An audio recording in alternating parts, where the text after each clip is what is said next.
Welcome to the Side Hustle to Small Business podcast, powered by Hiscox. I'm your host, Sanjay Parekh. Throughout my career, I've had side hustles, some of which have turned into real businesses. But first and foremost, I'm a serial technology entrepreneur. In the creator space, we hear plenty of advice on how to hustle harder and why you can sleep when you're dead. On this show, we ask new questions in hopes of getting new answers. Questions like, how can small businesses work smarter? How do you achieve balance between work and family? How can we redefine success in our businesses so that we don't burn out after year 3? Every week, I sit down with business founders at various stages of their side hustle to small business journey. These entrepreneurs are pushing the envelope while keeping their values. Keep listening for conversation, context, and camaraderie.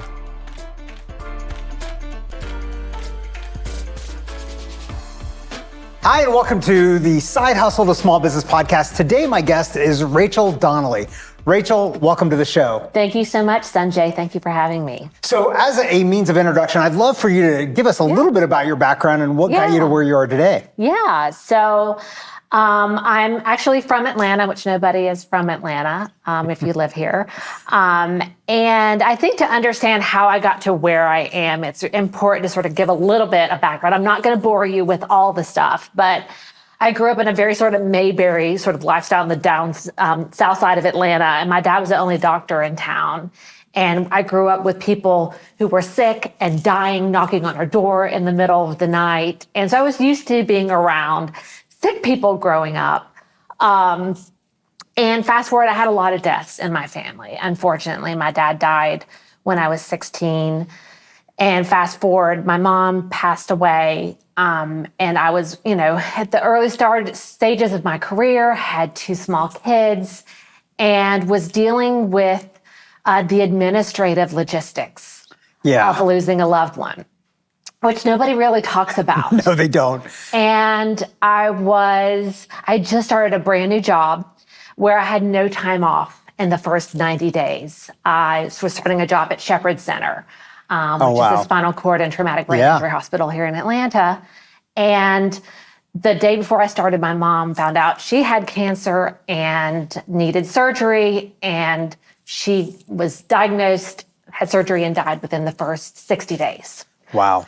Of my employment, when you're really supposed to be wowing people, right? Like that's the time when you're supposed to be on your A game. And I was completely overwhelmed by what was the logistics of now settling my parents' estate. Right. And taking over the care of an aging loved one, my mom's brother, who she was his healthcare proxy, financial power of attorney, and all of the things. And now I had this just huge task list of administrative burdens that had dropped in my lap. And I thought, wow, nobody talks about this burden. Right. And I ended up trying to toe the line for about 8 months. And I finally had to quit. And I took a year off to settle my mom's estate, which they left me a giant flaming dumpster fire, as I like to say. God love them. But it was just completely overwhelming. And I got another job after taking a year off. And then my uncle died.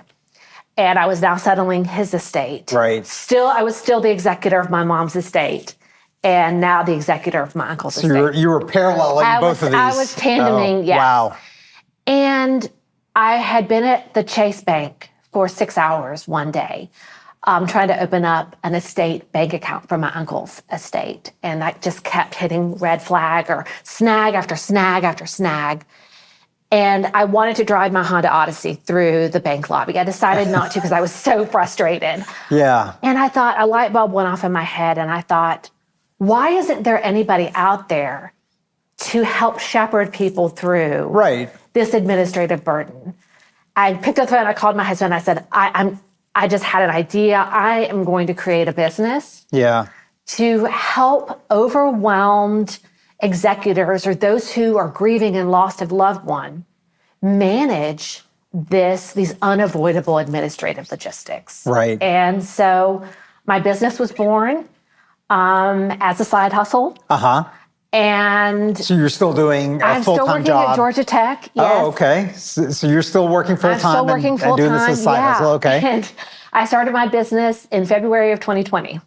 Okay. Yeah, so Perfect great timing. timing. I know. Great Yes, timing. I know. Yeah. I know. I really, a chef's kiss, So I started my business, and which it was good time and it was a bad time, right? Yeah. I was working from home, had 2 kids in virtual school, which that was fun. But with that, I wasn't commuting, so I had a little bit more time in the evenings and things to try to grow my business. And one of our best friends, he is a business attorney, said, I'll help you get everything set up. Yeah. And my business was born, and I never looked back. I probably did everything wrong. I did 0 market research. Okay. I mean, but people are going to pass away. Like that. Right, exactly. There is a market for this. People need help. And as somebody who has had to deal with this a little bit, only once now, it's unimaginable, like all the nuances of stuff and like the legal side of things and everything else. So I've got to ask you, like, unlike other businesses, normally when you sell to a customer, there's some happiness there, like, oh yeah, we got the sale, whatever. That's not the case in your situation. So how do you deal with that? That's a hard thing to do, I'd imagine. And I think, that's where I sort of prefaced it. And I sort of feel like my entire life has been leading up to this, sort of being in that sort of world of being around people in really tough times and maybe at the end of their life. I mean, I used to go with my dad to the hospital all the time. And when I worked at Emory School of Medicine, I did tours of the cadaver lab. Okay. I know. My number was 1 number off from the body donor program at Emory when I worked there. So I think, but what really drove me is my grief process, and that I was really hamstrung by my experiences, and I wasn't able to focus on my grief. And that really drove me and inspired me and compelled me, I like to say. I didn't want other people to have to go through what I went through. Or maybe you're going to go through grief, right? You can't sidestep that. But I wanted to be a beacon and maybe a quarterback for those. So it gives me joy, I'd say, to help people at sometimes when they feel like they don't know which direction to turn. So it's not necessarily a happy time. But I have so many of my clients tell me, my God, I don't know what I would have done without you. You've made this process so much easier. You're my new best friend. So that while, it's not rainbows and ponies. I think that's the real lesson, though, here is that it is so hard because we don't lean into death. So when you were getting started with this, coming out of the bank and being like, somebody should help with this and starting this as a side hustle, how did you get the word out? How did you find clients? So it feels like you don't want to be like an ambulance chasing person. Like you don't want to show up at the funeral home and be like, hey, I can help you. You don't want to set up your van out front of the doesn't seem like the right approach. So how did you think about marketing and how did you think about getting clients? I really thought about where's my ideal client avatar going to be, right? Who's going to be the best connector? And when I first started, I very much had sort of a Cheesecake Factory type menu, right? I was like, what is the market demanding? What do people need help with? And sort of like, I'll do anything. So my first client, they were like, we need help. It was a good friend of mine. It was his mother-in-law's funeral. And he's like, we need help blowing up pictures to have at the memorial service. And we need you to help connect with a caterer for the memorial lunch. And, we need to help you write a program. So I was like, okay. So I was really sort of testing the waters of what do people need help with? And then who are going to be the connectors who are finding those people? So at first I was meeting with bankers, I was trying to meet with, funeral home directors, with attorneys, financial advisors, those sort of ancillary professionals that people are going to that first line of defense after someone passes away. I kissed a lot of frogs at the beginning of really had very much a wide net of networking. And then over time, I just narrowed down to be like, okay, where is my client? where are they going to be and who's going to be the best connector to them. So it took a lot of time to figure it out. Yeah. Okay. So now you're 4-ish years in. Yeah. This is my 6th year. So, okay. Yeah. 6 years. I'm starting my 6th year. Yeah. Yeah. So how are you managing this? Still doing it as a side hustle? I should have prefaced that. So I left Georgia Tech. Okay. I finally left and said, you know what, I felt like I was riding both sides of the fence, right? So how long ago was this that you left? So I left, it'll be 4 years this year. So I did it for about 18 months where I did it as a side hustle. As a side hustle, okay. And then my husband and I had a very in-depth talk about what it would look like, because I left a great job. Yeah. With a great retirement account, great time off. Benefits, the whole thing, yeah. Right, yeah. A steady paycheck. Yeah. All the reasons why people are like, well, I don't know. Yeah. And he said, he really wanted to know that I was going to be in for this fight. Yeah. And that I knew what it was going to take and that I really wanted it. Right. So I left and said, you know what, I need to put all my eggs in the basket and just go for it and see how this is going to pan out. Yeah. And so I'm now almost 4 years of doing this full time. Yeah. And I doubled my revenue from 2023 to 2024. Okay. So I've just slowly grown my business over time because I've gotten so much closer to finding out those connectors to my ideal client avatars. Right. And just then getting super tunnel vision of where are those people going to be. What made you nervous about making that leap? I'm sure there were things that kept you up or, oh my God. I mean, everything. Yeah. I mean, you're basically just throwing away it felt like I was throwing away into my entire career. I'd been in higher education, nonprofit, fundraising. Right. And I'd been in it for 18 years. And boy, I was just completely nonprofit to business. Right. Like you couldn't make a sharper left turn. And so, it was so scary to give up benefits and retirement and that safety net, health insurance, right? Yeah. And just really go out on a limb. It is scary. It's super scary. But when somebody tells me I can't do something, that fires me up even more. So I was like, hell hath no fury like a woman who's told no in my in my opinion. But I just really said, I'm going to go for this. I'm going to give it everything that I got. But that is not to say it is not without sacrifice, blood, sweat, and tears. Right. But it was extremely unsettling to leave that. Have you had like bouts of self-doubt? Have you worried about every single day? Yeah. How do you deal with that for yourself? Your resolve to make this work has got to be stronger than your self-doubt and your imposter syndrome and that little devil on your shoulder. Right. It's just got to be stronger. It's got to be, whether it's 51%, 49 one day and it shifts. But you've just got to keep going. Yeah. Yeah. Okay, let's talk about kind of balance. Yeah. Because those things become, I think, a lot harder. They were probably hard when you were doing the side hustle. Yeah. Because you basically had 2 jobs.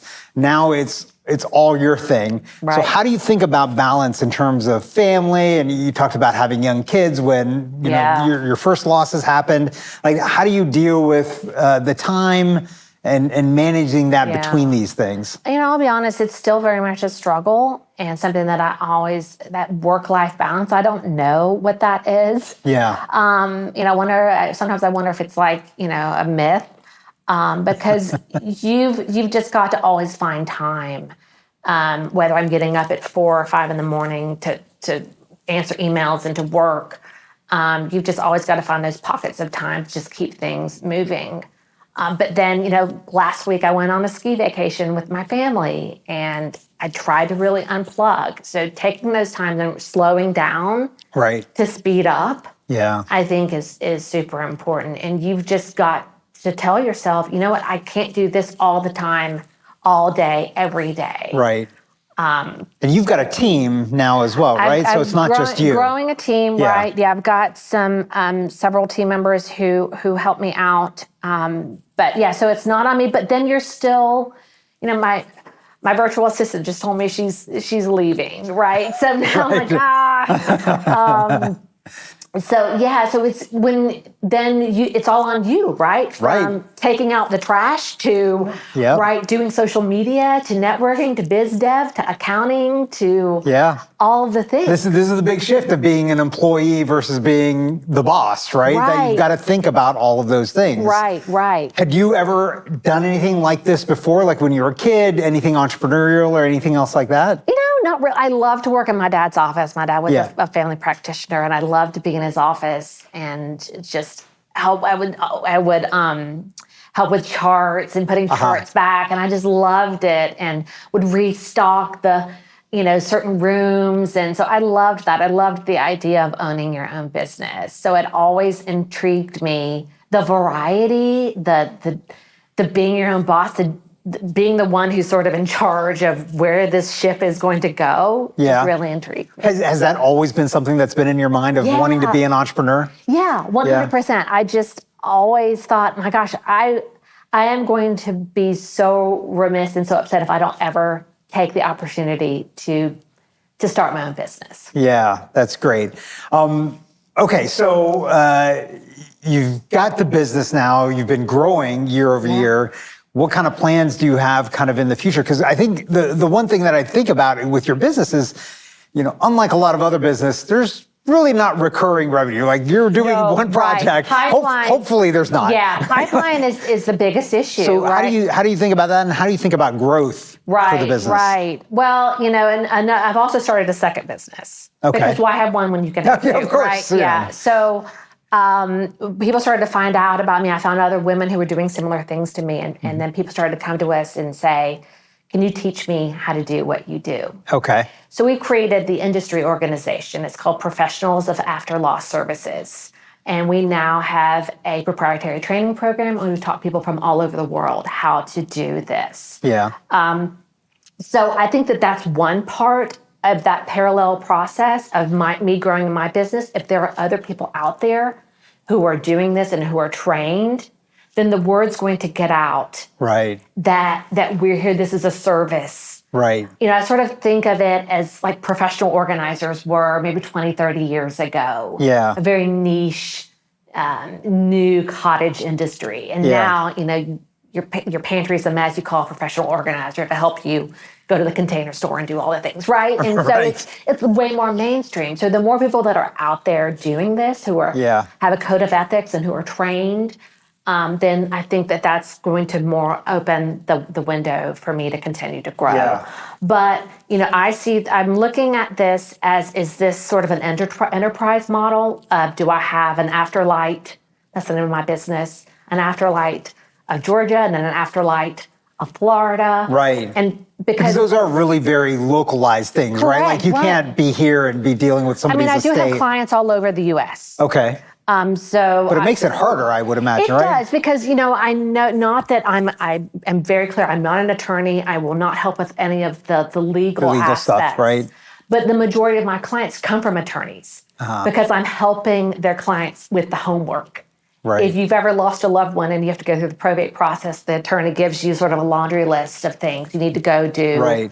And it can be over 100 tasks. Yeah. Go out and do all these 100 things. So we're helping these clients with their homework. So building those relationships with those referral partners where you hang your hat is super important. But now that I've built my SOPs, I've sort of built the process from soup to nuts. Of onboarding and offboarding a client. I feel like that process can be picked up and replicated wherever someone is.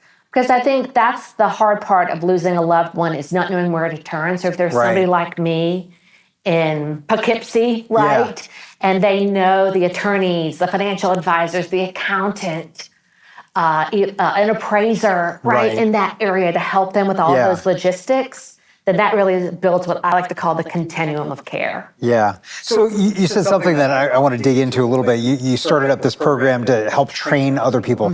Now, for a lot of our podcast listeners and other entrepreneurs, they'll start thinking about that like, well, you're just training up competitors essentially by doing this. So how do you think about that? Because we've had other people on the podcast before that have done a similar thing, but tell me, how do you think about that, and how do you kind of justify that, like, this makes sense in terms of my business as well? This is a service that everybody needs.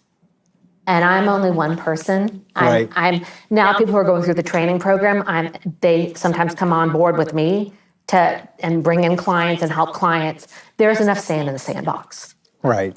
And I don't want to be the only game in town. I shouldn't be the only game in town. Yeah. That's gonna compel and inspire me to do better, to be better, and to be a leader in this space was super important to me. So yes, while I am in essence creating my competition, I think that like I said, that only helps build this industry. Yeah. Right. And if I'm just one person, how is anybody going to know that we're even out there? And then where are those checks and balances? Yeah. And then what happens when I retire? Right. And there's nobody there. Right. Because I feel so strongly that this is something that needs to continue to build as the baby boomers are aging and passing away, as we have an older sandwich generation. Yeah. Right. Who are raising children and they don't have the bandwidth to perhaps to settle their parents' estate. They need that help. Right. The millennials are outsourcers. Yeah. We live further from family.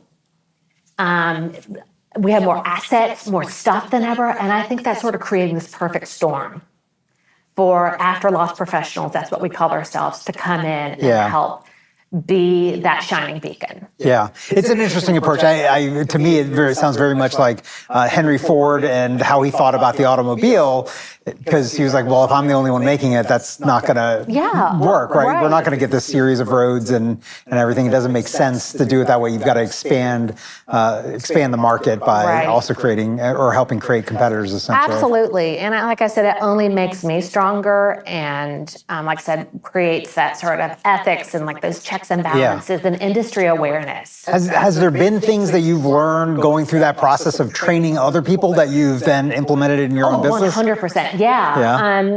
Just every time we have a cohort of trainees, I learn something new that I need to go back. And are these in person, virtual? Both. We have both, yeah. Okay. So we do, and we actually have a spring training cohort coming up, and then we'll have an in-person training cohort in Atlanta this fall.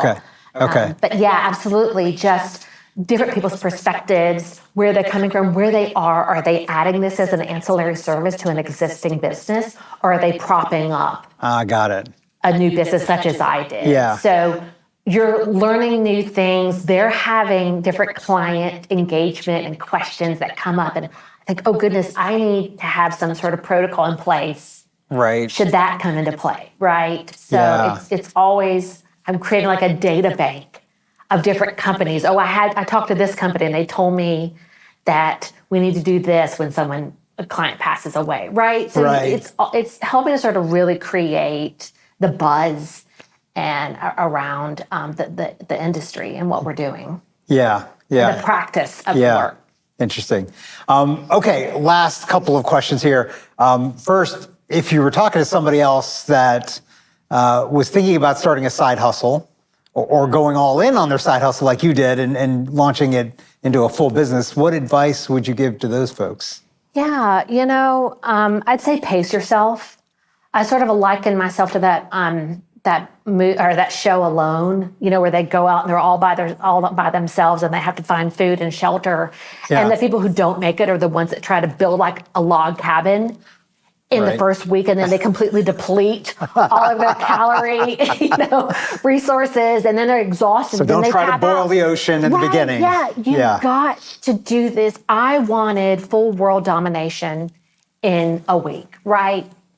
Yeah. You've got to pace yourself or you will burn yourself out. So taking the time, our trainees will come to us and they'll say, but I don't know how to talk to a client. I don't know how to talk to an attorney and tell them how you're not going to know everything. Right. So that's the thing, is you've got to be comfortable with the discomfort for a while. Yeah, I think that's one of the challenges oftentimes with people that want to be entrepreneurs is that they feel like they need to know everything and don't understand the fact that most of us that become entrepreneurs don't know most of it. And we struggle to figure it out as we go. I didn't know what a P&L report was, or, professional liability insurance, or I didn't know any of this stuff, right? It's muscle memory the first time of you learning it. And you've just got to go through the hard things and the discomfort to get to the other side. And then you're like, oh, okay, now I know. Yeah, everybody was a first timer at some point, Everybody was, we all learned to walk the same way, right? Exactly. Yeah, so pace yourself. It's going to be hard. You're going to have a ton of self-doubt and you're going to be uncomfortable. Yeah. You've got to always be marketing, ABM, always be marketing. Yeah. Is there anything, now that you're into it a few years, is there anything that you've learned now that you wish you would have known back then? Like this probably, it's sort of along the same lines. What's the one big thing? Yeah, I really wish I would have paced myself a little bit more. Yeah. And given things time to work. When you're in a business and you're not seeing the revenue come in, you're like, well, maybe I should do a digital course. Maybe I should do a workshop. And then you sort of got spaghetti on the wall. And I think that really distracts you from the laser focus you need to have. You need to give products and services time to work. Yeah. And then from the exterior, somebody can say, well, wait a minute, are they doing this or are they doing that? They're confused as to what you're bringing to the marketplace. Yeah. So when you're not bringing in clients, you just got to keep saying the same thing, keep what you're doing, and then not bob and weave. Yeah. Did you get to the point where you thought you might burn out because you were doing so much at the beginning? Yeah, 100%. How did you deal with that? I just had to stop. I had to say, my mantra this year or last year became do less, care less. And what I mean by that is do less of the things that weren't bringing me money. Yeah. If I'm networking with someone and they don't bring me referrals, I'm not gonna go to that networking meeting. Right. I'm gonna care. I used to post on social media every day. It burned me out. Yeah. It wasn't bringing me closer to my ideal client. Right. So I'm gonna care less that I'm not gonna have those vanity metrics. Yeah. You've just got to get laser focused about where your client is, where they're showing up, and how you're going to speak to them. And then everything else is just noise. That's great. Rachel, this has been fantastic. Yeah. Tell us where we can find and connect with you online. Yeah. And also tell us about the book that you're in the process of writing. So you can find me online at myafterlight.com, on LinkedIn, Rachel Donnelly. I'm on the Insta at myafterlight. And I had this book swirling in my head for years. And my best friend Claudia, I was talking about it. She said, for God's sake, Rachel, you keep talking about this, do it. She's a therapist. And she just said, you've got to do this. So I said, okay. So a year ago, I just started writing. And I had all of these stories in my head of clients, of my upbringing. And my real goal in writing this book was I'm seeing the same things over and over again with clients. The same mistakes of people saying, their loved ones said, I've got a will, I've got my affairs in order. And I was seeing the same dumpster fires over and over and over again. And we actually have less people writing a will now than we did 3 years ago. It's now down, I think 26% of Americans even have a will or have done any estate planning. So I thought, Houston, we've got a problem. The messaging that we've got out there is not working. I'm going to take a completely unconventional approach. So my book is sort of an estate planning in reverse book with humor, with stories of flaming dumpster fires, and to tell people this is what happens when you do nothing. Yeah. So the name of my book is Late to Your Own Funeral, How to Leave a Legacy and Not a Logjam. It'll be up for pre-sale on March 18th. It'll be on Amazon and all of the things. And I hope, as I like to say, I put the fun in funeral. So, I want to add a little bit of levity and maybe a little bit of humor to this process that can be completely absurd. Yeah. So this book is for Gen Xers, millennials, who need to talk to their baby boomer parents, even for baby boomers. It's for everybody. Perfect. Thanks so much for being on today. Thank you so much for having me. Thanks for listening to this week's episode of the Side Hustle to Small Business podcast, powered by Hiscox. To learn more about how Hiscox can help protect your small business through intelligent insurance solutions, visit hiscox.com.